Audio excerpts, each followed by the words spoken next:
Mr. Speaker, so I'll end there. And thank you very much. You've still got more time if you want it. Call Materi Ture.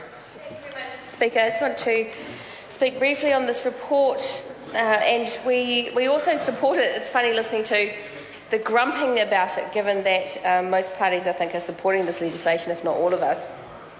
We know that raising the tax on tobacco works to deter people from smoking, and particularly to deter new smokers from taking up smoking.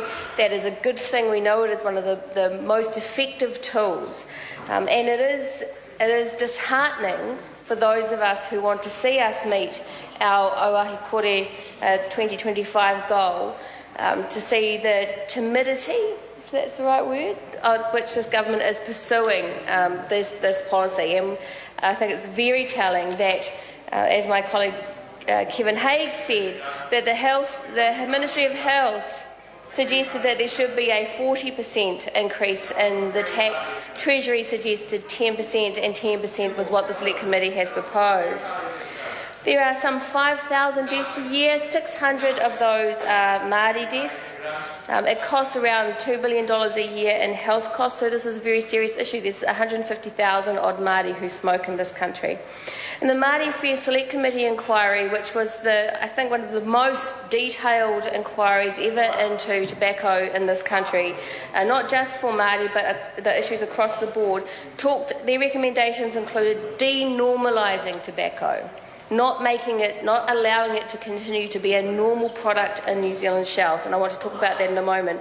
Reducing availability, so again, putting some pressure on the industry rather than just on the consumers. Transparency in the additives that tobacco companies use in their cigarettes to help maintain the level of addiction. Again, I'll come back to that in a moment. And tax increases as being key issues. They also talked about the elimination of interference by the industry in regulation setting. Now, I just want to touch very briefly on this report, Tobacco Control, International Trade and Tobacco Control, that was produced by Professor Jane Kelsey in May of this year, that sets out very clearly the risks to New Zealand through international trade agreements on continuing to regulate to meet our Oahi Kore 2025 goal.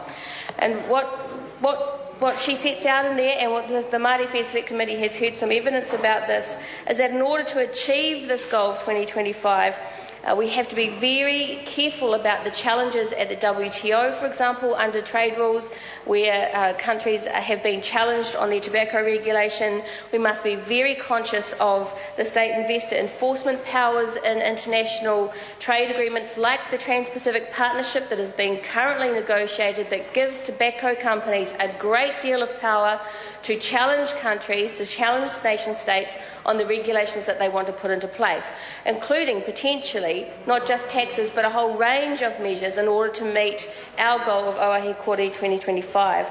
We need the strongest regulation and the right to continue to put in place the strongest regulation in New Zealand's law to protect the interests of our people, and from our perspective from the Māori Affairs Select Committee, to protect the interests of Māori. It also says there's a new development in drug law reform that Peter Dunn is proposing, which I support and I think will have some better uses in the future. He is recommending reform for a new regulatory regime to control the sale of psychoactive drugs on the New Zealand market, and that he's proposing to establish a regime where any new product, psychoactive product, would have to be tested. It would have to meet safety concerns and would need to be proven safe before it's put on the market. Now, that's quite a small industry, and there have been very few deaths related to that industry. I would strongly suggest that tobacco should be subject to exactly that same regime, that as a product that kills 5,000 New Zealanders a year, as a product for which there is enormous profit made off the poorest in our country, that product should be proven safe. And if that is to be done, they would then have to be transparent about the additives that tobacco companies use to increase addiction, which was a major issue that we dealt with in the Māori Affairs Select Committee inquiry. We support this legislation. It is timid. It is terrible to see that not only has the committee in this parliament rejecting serious taxes on alcohol For example, this government's also rejecting serious taxes on tobacco when we know that these are major tools to help protect the health of New Zealanders, which surely is what we are. Sorry to interrupt the honourable member. Thank you, Mr. Speaker. I call Maggie Berry.